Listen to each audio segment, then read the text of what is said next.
Olá, estamos aqui reunidos para mais um Blue Talks, a sua fonte de informação sobre Big Data, Analytics, Machine Learning e Inteligência Artificial. Hoje estamos aqui em São Paulo, dessa vez iniciando uma nova temporada, dessa vez com parceiros, que é o Blue Talks Partner, onde temos como objetivo convidar os principais responsáveis pelas principais tecnologias de dados no mercado, para comentar um pouquinho, para falar sobre as vantagens, o uso da solução, aplicabilidade e as vantagens que temos efetivamente usando determinadas ferramentas no mercado. Aqui, como vocês podem ver, estamos dessa vez bem profissionais dentro de um estúdio, o que é muito legal, então acostumem-se com esse tipo de ação. E estamos gravando aqui de São Paulo, como diria Mano Brown, faz frio em São Paulo, para mim tá sempre bom. Bom, eu sou Esteban, arquiteto de soluções na Blueshift, trabalho aqui há mais de 10 anos. Comigo aqui está o Zorteia, responsável Brasil pela Fivetran. Olá, Zorteia, muito bem-vindo. Olá, muito obrigado. É um prazer estar aqui com vocês. Fico muito feliz de poder estar representando a Fivetran aqui nessa nova temporada de vocês. Maravilha, muito obrigado, Zorteia. Bom, antes de começarmos, para não fugir muito do roteiro do que foi apresentado no primeiro episódio, eu trouxe um livro, né? Eu trouxe a Teoria dos Jogos. Pô, minha mãe perguntou, por que você está lendo a Teoria dos Jogos? Eu não faço a menor ideia, tá? Eu simplesmente decidi ler porque eu não sei lá, às vezes eu sou meio louco. Mas por que eu achei interessante a gente trazer a Teoria dos Jogos? Resumidamente, a Teoria dos Jogos, ela trata sobre a tomada de decisão baseada em informação. E como vocês podem ver, tem total relação quando a gente fala em análise de dados. O que eu achei interessante de trazer a teoria dos jogos aqui, especificamente sobre uma parte do livro que é sobre informação incompleta e informação imprecisa, é que basicamente, quando a gente fala de jogos efetivamente, qualquer tipo de ação que precisa ser tomada, nem sempre os jogadores mais inteligentes vencem. O importante é conhecer a informação para tomada de decisão, tomada de ação e aí sim vencer os jogos. É disso que se trata esse livro, é disso que se trata quando a gente fala de informação incompleta e informação imprecisa. É conseguir prever o próximo movimento baseado no que temos de conhecimento. Por que eu trouxe isso também? Porque quando a gente pensa numa empresa tradicional, a gente está falando o quê? De determinadas áreas, marketing, RH, financeiro, que são áreas que possuem informações, muitas vezes descentralizadas, mas elas compõem uma organização. Sim. E uma parte dessa informação imprecisa, indefinida, imperfeita, ela automaticamente ela faz um efeito cascata de gerar indicadores ruins, de gerar informação ruim e, consequentemente, tomada de decisão ruim. Então, esse livro ele é muito interessante por isso, porque ele pode ser utilizado não só para o meio analítico, mas, como ele próprio diz, aplicações de economia, administração e ciências sociais. Então, aqui fica a recomendação. Mas, trazendo aqui para o nosso convidado, Zorteia, hoje em dia, tudo é IA, tudo é disruptivo, tudo é novidade. Mas a gente entende que existem sistemas legados, pipelines de dados tradicionais que já existem, que já estão em execução e que eventualmente já estão apresentando resultados. Como que os C-level, os executivos, os gerentes, a base operacional de uma empresa consegue entender se esse pipeline, se essa stack de solução está atual, atende agora a inteligência artificial? Como é que a gente consegue criar ali um baseline efetivo de tecnologia versus resultado? Perfeito, ótima pergunta. Eu gosto de colocar essa discussão em perspectiva histórica. Ao longo dos últimos 40 anos, né, nós passamos por diversas transformações tecnológicas. Dos mainframes para arquiteturas cliente-servidor, depois veio a internet, depois a cloud e agora o hype é a IA.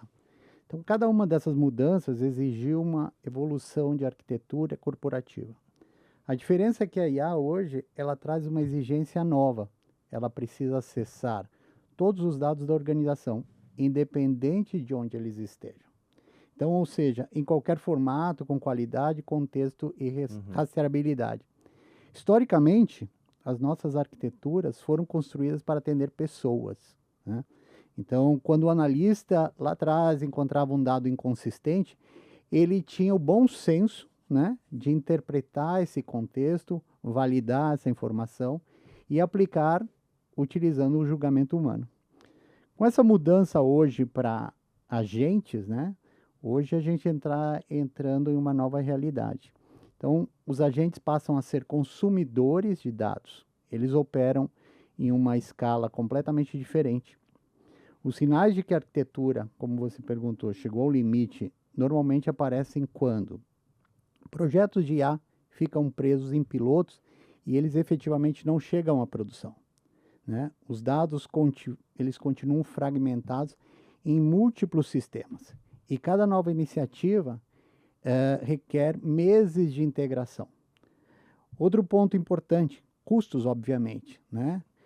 Quando você está fazendo um projeto piloto, você tem uma visão muito mais clara desses custos e esses custos no início do projeto aparecem sempre relativamente baixos e fáceis de prever. Pô, desculpa até te interromper, mas assim, você falando tá me trazendo memórias de guerra, tá? Exato. Porque o que você tá falando, eu tô traduzindo na minha cabeça, como você falou, do histórico, né? Bom, para quem começou ali trabalhando com Hadoop há sei lá quantos anos, 15 anos, é justamente isso que você está falando, né? A gente construiu os pipelines de dados usando uma série de ferramentas não tão baratas, às vezes baratas se o cara quisesse construir in-house, mas a gente fazia isso para atender o quê? No final do dia um gráfico, o famoso BI, né? Pô, o Data Warehouse da vida.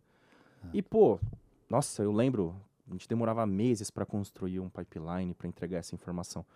E agora, com o que você está falando, né, casa com o que a gente tem enfrentado, que não são mais data to people, mas data for AI. Sim, exato. Que, pô, o consumidor final não é mais uma pessoa, é realmente uma inteligência artificial. Sim. Ela tá ali, cara, não é estranho, tipo, a gente usa a máquina, preparar o dado para entregar dado para uma outra máquina poder gerar o resultado. Exatamente. E como que fica isso, né, máquina falando com máquina e depois com pessoa nessa interação, seguindo a linha aí do que você está falando? Nós tínhamos antes centenas de pessoas que consumiam dados, né? Consumiam, como você diz, os chamados dashboards, né? Agora nós temos milhares de agentes consultando dados de diversas fontes, executando análises, tomando decisões continuamente. Aí é que está um ponto que pode ser perigoso, vamos dizer assim, né? Há uma multiplicação exponencial por demanda de dados, né? A questão de governança de dados propriamente, né? E também a questão envolve muito a capacidade computacional, né? Então, essa escala sem precedentes pode gerar um consumo de dados, né? Um consumo que, ao final, é aquela questão, muitos pilotos acabam não evoluindo da parte de piloto propriamente, porque esses agentes, eles não questionam dados inconsistentes, da mesma forma que os humanos, como eu disse, com bom senso fazem, né? Eles simplesmente executam. Simplesmente vem o dado, esse agente executa essas, vamos dizer, milhares de ações, milhares de análises e executa. Então, nesse momento, fica claro que o desafio não é implementar propriamente uma IA. O desafio é construir uma arquitetura capaz de sustentar esse projeto, ou sustentar isso em produção. Nossa, isso aqui para mim está sendo uma volta ao passado bem traumática, para ser sincero, tá? Por quê? Por que é bem traumático? Quando a gente, aqui eu falei do Hadoop, né? E você falou de uma série de soluções, né? De, putz, cara, o que eu vivi de ter um ambiente limitado e ter, tipo, sei lá, 200, 300 pessoas tentando usar o mesmo ambiente e não performar, e ficar ruim, e gente gritando na minha orelha, talento, talento, talento, talento. E eu ficar lá me matando para atonar o ambiente, nossa, isso foi traumático, mas assim, foi muito bom porque moldou meu caráter. Hoje em dia, para mim, nada é prioridade. E seguindo do que você falou, né, sobre os dados, sobre os agentes em si, não entenderem a qualidade da informação, são dois conceitos legais que a gente gosta de trabalhar. Que o primeiro era o FIFO, né? First in, first out. Primeira coisa que entra é a primeira coisa que sai. Mas quando a gente fala em dados, tem o TITO, que é o trash in, trash out. Exato. Se entra lixo, sai lixo.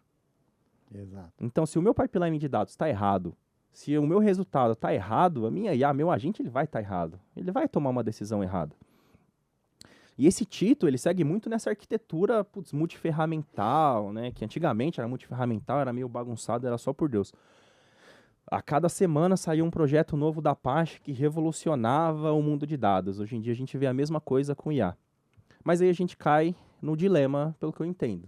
Não é? Qual que é o dilema? Quando a gente pensa em arquiteturas robustas hoje em dia, elas tentam centralizar tudo em um único ecossistema, com governança, como você comentou, com rastreabilidade, com performance, com qualidade. Como é que fica isso justamente no controle de um ecossistema único, né? Tem até um termo que eu esqueci agora, que é o safeguard, se eu não me engano, que é, né, o jardim fechado. Como é que fica isso, esse ecossistema centralizado em uma ferramenta? Como que fica a performance disso, interconexão disso? Perfeito.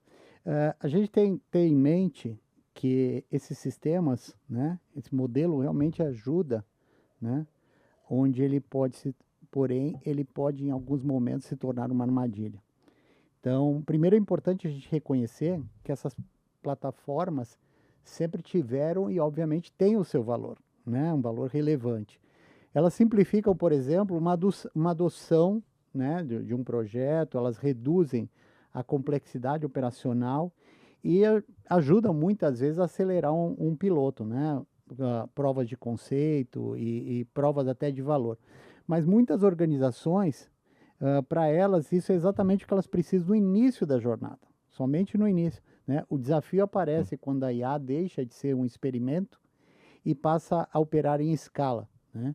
Então, quando a gente fala em agentes, a gente está falando de sistemas que precisam acessar dados distribuídos, como eu disse, em inúmeras fontes, inúmeros bancos de dados, né? E com isso, obviamente, a gente chega na questão que surgem aí basicamente dois riscos. O primeiro risco iminente é o risco de custo, né? Uhum. Então, durante os pilotos, tudo parece mensurável, tudo parece estar ali na sua frente, fácil de identificar. Mas quando esses agentes passam a trabalhar 24/7, diferente de uma análise humana que vai lá e faz a consulta quando necessário, o agente a gente sabe, ele está trabalhando continuamente. Para ele não existe a chamada escala 6/1, né? Então, esse agente ele está consumindo dado continuamente. E esse custo de processamento, obviamente, vem atrelado, Uhum. né? Putz. Então, vem de forma exponencial. E, obviamente, o segundo ponto bastante relevante é essa questão que você comentou, o chamado Wallet Garden, né? Ele induz aí a você ter um lock-in tecnológico, né? Então, quanto mais dados, mais processos, governança, modelos ficam presos em suas fontes de dados específicas. Porém, o agente ele vai pesquisar todos os dados da empresa. Então, ele não vai especificamente em uma determinada fonte, em um determinado banco de dados. Ele rastreia todo o ecossistema. Então, isso é particularmente importante porque o mercado de IA hoje, ele está evoluindo uma velocidade sem precedentes. Então, novos modelos, frameworks ou plataformas, não vou dizer surgem diariamente, mas mensalmente estão aparecendo aí, né? E para finalizar esse ponto, a questão não é abandonar essas plataformas integradas que têm e já tiveram o seu valor. A questão é garantir, né, que elas permitam você ter novas tecnologias atreladas a elas. Então, Uhum. eu acho que é bem nesse sentido que a gente tem que seguir e pensar, Ah, perfeito. né? O mundo da tecnologia, né, aquela história, o mundo gira. Mas É, parece que as ferramentas, elas mesmo, meio que seguem a mesma estrutura, né? exato. Há sei lá quantos anos atrás, a gente falava em processamento distribuído com Hadoop, com Spark, MapReduce, TES, Hive, um monte de coisa. E hoje em dia a gente vê basicamente a mesma estrutura, só que agora com uma casca nova, mais performática, mais estruturada e custando mais, como você comentou. Para quem não tem muito contato com tecnologias, com consumos de nuvens, a gente segue uma analogia muito simples, que é, se eu uso pouco, eu gasto pouco, em tese. E se eu uso muito, eu pago muito. Se você for ver, ela deveria seguir um crescimento padrão, exponencial. Mas a gente entende que, pô, eu posso até usar pouco, mas se eu usar errado, eu gasto muito. Exato. Falava-se muito em Modern Data Stack, né? E hoje nós temos aí a chamada estrutura aberta de dados, né? O Open Data Infrastructure. Então, o Open Data, ele é uma evolução do Modern Stack, né?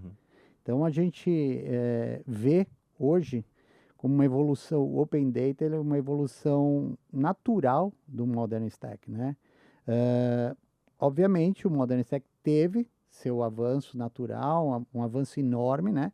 Ele, durante todo esse tempo, ele ajudou lá dos idos de, acredito que em 2022, 2023, falava-se muito nisso, né? Então, ele ajudava as empresas a consolidar dados, a parte de analítica, acelerava e, em teoria, democratizava esses dados, né? Eu digo por que em teoria, né?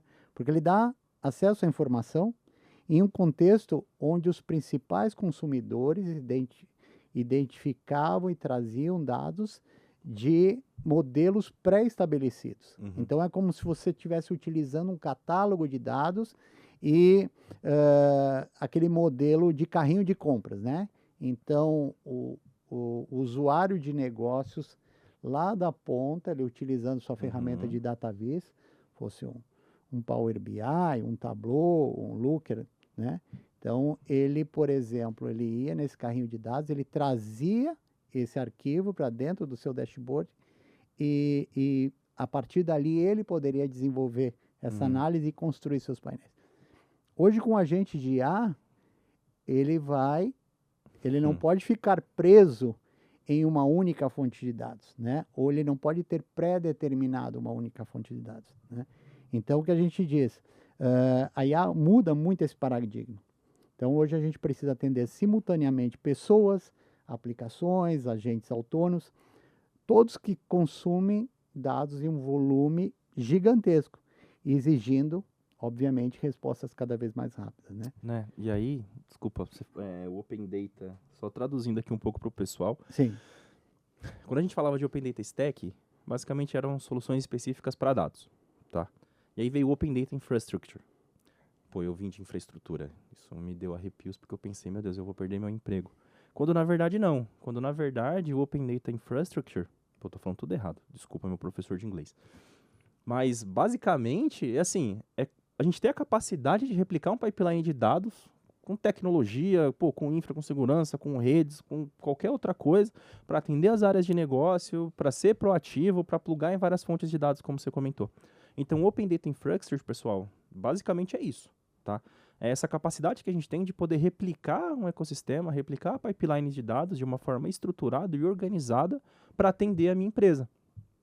E isso casa muito com o que eu comentei no começo da teoria dos jogos, que é efetivamente a informação que é o diferencial para a obtenção de um resultado positivo. Então, trazendo aqui um paralelo, até voltando aqui para o livro, tem um trecho que ele fala sobre, por exemplo, um leilão, tá? Imagina que tem um carro velho sendo vendido, tá bom?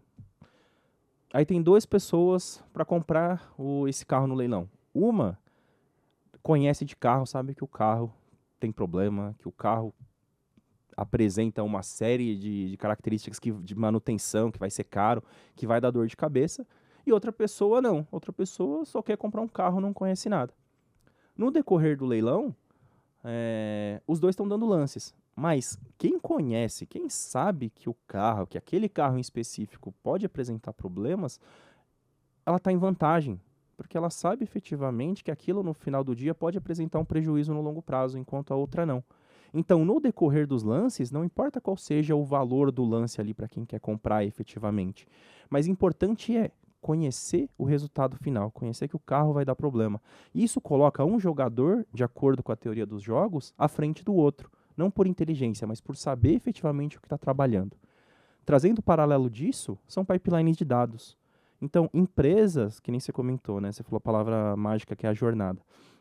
Empresas que têm uma jornada de dados bem estruturada, que conhece a sua informação, faz uma gestão de dados mestres, bem qualificada, bem organizada, ela está à frente de outras empresas que não seguem esse processo, que só quer comprar o carro sem saber o que está por trás. E isso impactou muitos projetos de dados, porque foi caro. como começava o projeto? Ah, tem que fazer um projeto de dados, porque estava na moda. Ah, mas como a gente faz? Eu não sei, só tem que fazer. E isso sempre veio muito top-down, e as empresas gastaram muito dinheiro em soluções que não traziam resultado. Por quê? Porque não sabia como pilotar aquilo. A jornada começou errado. Sim. Então, quando a gente pensa nessa jornada de uma forma organizada, de uma forma estruturada, a gente está pensando, né, até voltando no tópico passado, que é, pô, eu posso até ter algumas poucas ferramentas trabalhando, mas as ferramentas elas têm que trabalhar de uma forma muito sinérgica. Sim. E aí eu acho que encaixa muito bem o Fivetran nessa facilidade de plugar em qualquer lugar, né, de dar essa tração, de facilitar essa jornada de, pô, a informação do marketing tá numa planilha, eu posso plugar numa planilha? Exato. Pô, Exato. tá numa base transacional do meu CRM, né, que é minha base de cliente. Pô, eu posso plugar no meu CRM e trazer a informação, sei lá, do marketing. Pô, eu sei que o meu cliente comprou um tênis, né, tá lá no meu CRM, ele comprou um tênis. Pô, eu vi que da base do marketing que ele gostou de outro tipo de tênis. Eu poderia cruzar essas informações e falar assim, pô, legal, ele comprou um, mas ele tá de olho no outro. Vamos dar essa promoção para ele no aniversário? Sim, é você utilizar agora, nesse momento, o IA, né? O agente, melhor dizendo, né? A nossa oferta do Open Data Infrastructure surge justamente para atender essa analogia que você fez muito boa do carro, né? Então, essa nova realidade. O princípio central é você desacoplar o armazenamento, processamento e governança. Ou seja, cada camada da arquitetura pode evoluir de forma independente. Então, ou seja, como você comentou, você tem ali os independentes sistemas, independentes bancos de dados. Nós temos hoje, nativo na plataforma, mais de 700 conectores. Acredito que, para ser mais exato, 770 ou algo. Cada dia está aparecendo algum novo, né? Então, ou seja, essa camada pode evoluir de forma independente, né? Os dados permanecem acessíveis em formatos abertos, né? Como o próprio nome do conceito diz, né? E diferentes motores de processamento podem ser utilizados conforme essa necessidade. Ou seja, cada workload ele é atendido de forma independente. Desculpa Outro aí. ponto, sim. Só fazendo uma analogia, outra analogia, pô. Em tempo de Copa do Mundo, o Fivetran ele é o meio de campo. Ele é o que distribui ali a jogada, ele é o que Sim, pega da sim, defesa e joga pro ataque ali para fazer o gol. de forma simplista ou de forma resumida, podemos dizer que ele faz a ligação ali, vamos dizer, a pessoa acabou de sair do campo de defesa, ele já conectou o meio de campo e já jogou lá em uma das pontas da grande área para já partir para o gol. Porra. É basicamente isso, a gente faz essa conexão. E hoje, principalmente, né, nós vamos entrar nesse tópico, caso a gente tenha tempo. Hoje existe uma fusão muito interessante. A Fivetran, ela acabou de concluir, anunciou agora no início de junho a fusão com o DBT Labs, né? Então, hoje nós somos uma empresa só. Então, nós podemos dizer que todo e qualquer gap que ambas empresas tinham, com essa fusão, nós completamos a jornada end-to-end, como você também comentou ali a questão de jornada, né? Então, hoje a gente oferece desde a ingestão de dados, a parte de transformação, né? Obviamente, até em função aqui do momento, a gente está simplificando, mas a questão é muito mais complexa e muito mais completa. E desde esse início de junho, a gente anunciou aí para o mercado, com essa fusão, a gente oferece ao mercado uma plataforma completa, né? Então, voltando um pouquinho ali na questão, né? Eu costumo dizer que existe uma mudança filosófica nessa questão. O Modern Data Stack, ele buscava construir o melhor stack para aquele momento, né? Para aquele momento atual. Hoje, o Open Data, ele busca garantir que a organização continue livre para escolher qual a metodologia que ela quer adotar, né? Então, em um mercado onde inovação e IA acontece quase mensalmente, isso é essencial, né? Diariamente é essencial, né? Então, é basicamente esse o ponto importante. E a gente está pronto para atender essa demanda do mercado. Boa. E aí, pessoal, falando de DBT, tá? Não é TBT, não. É DBT mesmo. Pô, uma coisa que, assim, que é universal, né? Quando a gente fala em dados, a gente fala do bendito do SQL. Tanto engenheiro de dados, quanto galera de BI, quanto galera de negócio, sempre conheceu muito SQL. E o DBT, né, pô, nossa, eu vou parafrasear de novo o Guia do Mochileiro das Galáxias. Quem não conhece, precisa ler esse livro. Que é o Peixe de Babel. O Peixe Babel, ele basicamente ele é um tradutor universal. Ele pega qualquer idioma que está sendo falado, né, ele fica no ouvido da pessoa, automaticamente ele faz essa tradução para que seja compreensível.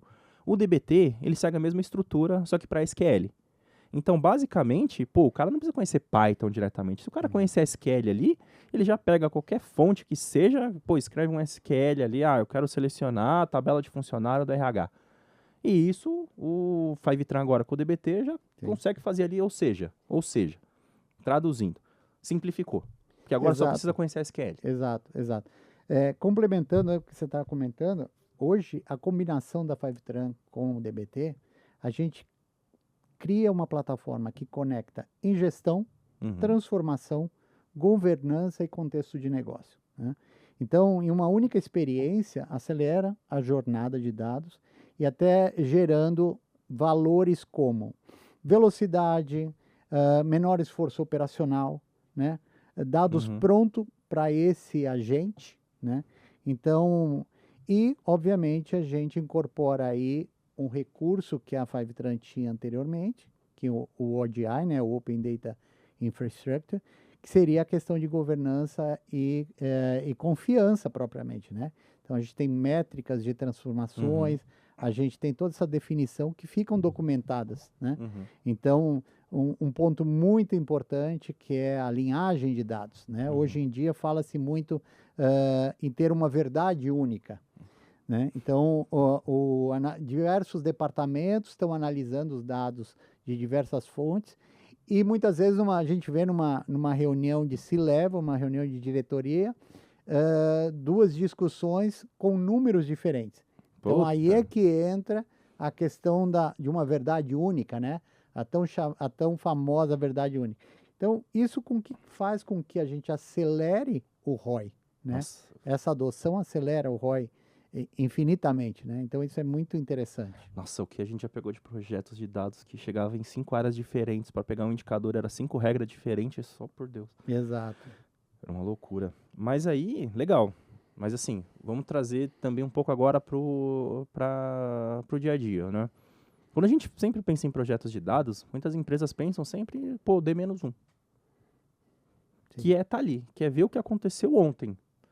Pô, como é que a gente posiciona a Fivetran, uma arquitetura dessa, para, por exemplo, é possível tomar decisão em tempo real? Porque, pô, se hoje eu vou fazer uma promoção, eu só vou ver o resultado dela amanhã, pô, eu não sei se se eu ajustasse algum parâmetro na minha promoção daria certo ou daria errado. A gente consegue trabalhar com Fivetran, DBT em tempo real assim, para tipo, sei lá, pô, disparei a promoção de um tênis. Eu tô vendo aqueles tênis sendo vendidos em tempo real para, sei lá, aumentar ou diminuir o desconto, ou pegar outro produto e colocar também na cesta com mais desconto, sei lá?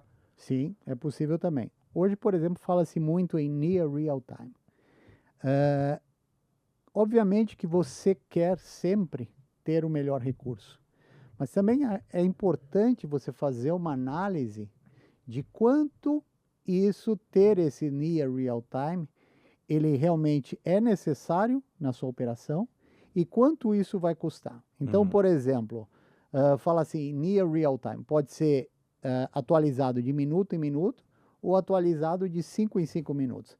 Qual que é a grande diferença? Se você está atualizando de minuto em minuto, você está consumindo. E a questão que entra aí, a análise que entra, eu preciso ter essa análise de minuto em minuto?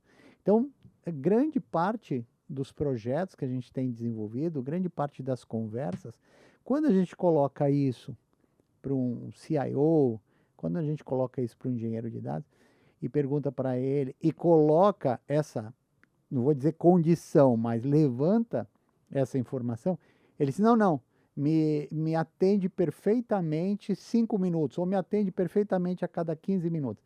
Então, há um conflito da parte do cliente, da parte do projeto, que diz o seguinte, diz assim, eu gostaria de ter near real time, mas eu estou disposto a pagar o que o near real time, ou eu entendo que o near real time significa de 5 em 5 minutos, de 10 em 10 minutos, 15 em 15 minutos. Grandes empresas que a gente começou essa discussão, Ele disse assim, não, me atende, de hora em hora me atende, porque ele está consumindo menos banda, ele está onerando menos o banco, Uhum. entendeu? Então, assim, coloca na balança. O É. que que você, o que que é interessante? O near real time, qual é esse near real time, né? Uhum. Então, isso é muito interessante. E tem a parte do CDC, obviamente, né? Comentando aqui, é o Change Data Capture. O CDC, na verdade, hoje a gente tem recurso que você atualiza o delta. Você não Boa. atualiza o banco todo. Então, vamos dizer, numa análise de um cadastro de cliente, houve uma alteração, houve um update, simplesmente de um CPF ou simplesmente de um endereço do cliente. A ferramenta vai lá, identifica que houve alteração somente neste dado e identifica e atualiza somente esse dado. E um outro ponto que eu acho muito interessante, Peraí, já eu que olho registro a registro? Eu não preciso trazer tudo de novo? não precisa trazer tudo de novo. Você olha, atualiza somente o delta. Caramba. Então, com isso, você tem um ganho de performance gigante, né? E outro ponto muito interessante, né? A Fivetran, né, trazendo a brasa para nossa sardinha, né? A Fivetran, ela tem um modelo de mensurar o custo do cliente, né, o trabalho do cliente com o uso da ferramenta, em Mars, né, que é a Uhum. atualização de linhas mensais. Boa. Então, por exemplo, nós fazemos a primeira full load, né, isso obviamente não tem custo para o cliente, e Ô, louco. todas as linhas atualizadas durante o mês corrente, não há não é bilado, vamos chamar, né, o jargão aí do mercado, não é bilado. Então, você pode atualizar a quantidade de linhas mensalmente, não é computado, né? E, na verdade, só na virada do mês corrente é que isso é considerado. Ou seja, nós não cobramos por armazenamento, nós cobramos por atualizações de linhas. Então, isso faz com que aquela máxima do land e expand Uhum. seja muito interessante nos projetos, Sim. porque o cliente ele pode começar pequeno e crescer conosco, diferente de muitos projetos que o cliente já é, entre aspas, obrigado a iniciar já com um pacote fechado. Entendi. É, tanto legal você comentar isso. E não é nem puxar sardinha, é porque eu acho que isso é estratégico, né? Acho que por isso Exato. que temos essa parceria tão forte entre Blue Shift e Fivetran, porque a Fivetran ela veio para facilitar a vida do engenheiro de dados, justamente, né? No que a Blue Shift apoia na jornada dos nossos clientes. Sim. E que nem você falou, pô, não onerar o banco. Os DBAs amam quando a gente fala que não vai onerar banco. E eu, de infra, particularmente amo 2 vezes.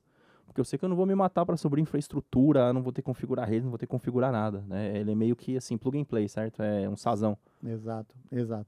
E é muito interessante isso, porque quando a gente pensa em projeto, né, como se falou lá no início, um projeto bem desenvolvido, uma vez que ele começou a rodar, inicialmente a gente estima que ele libera mais de 50%. Existe um número aí, 53%, da força de trabalho de engenheiros, por exemplo. Porque basicamente hoje um engenheiro ele está muito focado em monitorar pipeline, Uhum. né? Operacional mesmo, né? Exato. Então quando você emprega, quando você põe para trabalhar a ferramenta da Fivetran, ela está fazendo tudo isso automaticamente para você. Então a gente aliou a tecnologia de muitos anos, né, desde o início aí da Fivetran, agora com a fusão com a DBT. Então, de imediato, e muitas vezes esses custos não são computados. É o custo da mão de obra ali, que este engenheiro ele poderia estar em outra ação muito mais estratégica, mas ele está ali muitas vezes monitorando um pipeline de dados, porque se eventualmente ele não estiver fazendo isso, trava tudo, né? Então a empresa ganha 2 vezes. Ela ganha na otimização do tempo do engenheiro, que pode estar Exato. fazendo outra coisa, e ganha justamente no monitoramento da ferramenta, que não precisa de mais pessoas fazendo isso. Então Exatamente. ela acaba ganhando 2 vezes, né? Exato. E, né, até ainda para contextualizar mais a galera, hoje em dia a gente fala muito de Databricks, Snowflake, BigQuery, soluções, né, que são meio que para consumo e processamento. Fivetran integra com elas? Como que é Com essa relação? todos esses destinos, Hoje nós trabalhamos aí com todos esses destinos.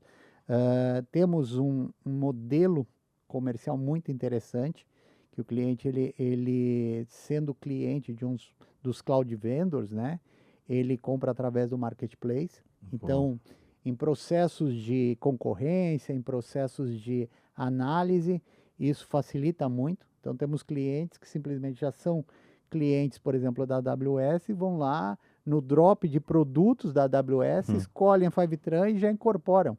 Então, não havendo necessidade de processos muito mais burocráticos, muito mais complexos, né? E a mesma coisa acontece na Azure, no GCP, todo esse processo é muito facilitado. E, obviamente, o cliente que preferir não fazer, a gente faz através de revendedores, de parcerias, como o caso da Blue Shift, né? Legal, legal. Então, isso eu acho que hoje o facilitar a vida é muito importante, né? Do engenheiro, do comprador, do cliente, enfim, a gente trabalha sempre para isso. Legal. E Zorteia, pensando aí agora, como é que a Fivetran tá no Brasil? Como é que está sendo estruturado? Até para dar uma dimensão para o pessoal, como é que a gente pode seguir em termos de treinamento, capacitação, para quem tiver interesse. Perfeito. A Fivetran vem investindo aí nos últimos meses, né, fortemente. Eu tenho o prazer de ser o representante aqui, o executivo representante responsável pela Fivetran no Brasil. Tem parcerias fortes como a Blue Shift, né?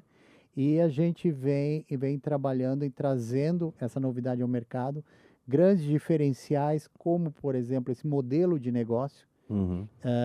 reforçando, né, que a gente não cobra por armazenagem, a gente cobra por movimentação.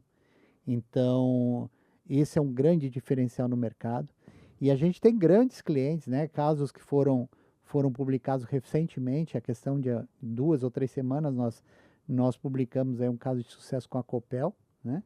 E a ideia é que a gente tem aí nos próximos meses grandes novidades com essa fusão, principalmente da DBT, né? Então, hoje aí, pensando nos próximos 12 a 18 meses, né? Hoje, grande parte aí da nossa estratégia, né? A gente resumiria aí em 4 prioridades, né? A primeira seria garantir, né, que os dados permaneçam portáteis, né? Governados, confiáveis, flexíveis, né? Então, hoje a gente sabe que o principal ativo das empresas é o dado, né? Então, esses dados não devem ficar presos em formatos proprietários ou ambientes fechados. É a questão do ODI, né? A segunda seria, seguindo nessa linha, seria desacoplar esse armazenamento e processamento, né? Então, a gente entende aí que a gente tem que oferecer liberdade e autonomia para que o cliente possa escolher essa melhor Uhum. metodologia, né? Uma terceira seria adotar padrões abertos, né? Como principal, vamos dizer, como principal parte de arquitetura, né? Então, no mercado hoje, que muda tão rapidamente, né? Hoje o hype é o agente de IA, né? A gente não sabe o que vai ser daqui 1 ano, 2 anos, né? Mas Uhum. a gente entende que siga nessa linha, cada vez mais forte a parte de inteligência artificial, né? E por último, né? Eu entendo que uma quarta prioridade, que muitas vezes a gente dá menos atenção ou ela recebe menos atenção que deveria, seria construir uma base de confiança, né? Para que esses agentes é aquela história, né? A gente também tem um termo aí, é o garbage in, garbage out, né? Então, se o agente de IA ele tiver acesso a dados sujos, né? Ele vai te trazer análises sujas, né? Diferente aí, levando lá o início, a gente acaba tendo um looping, né?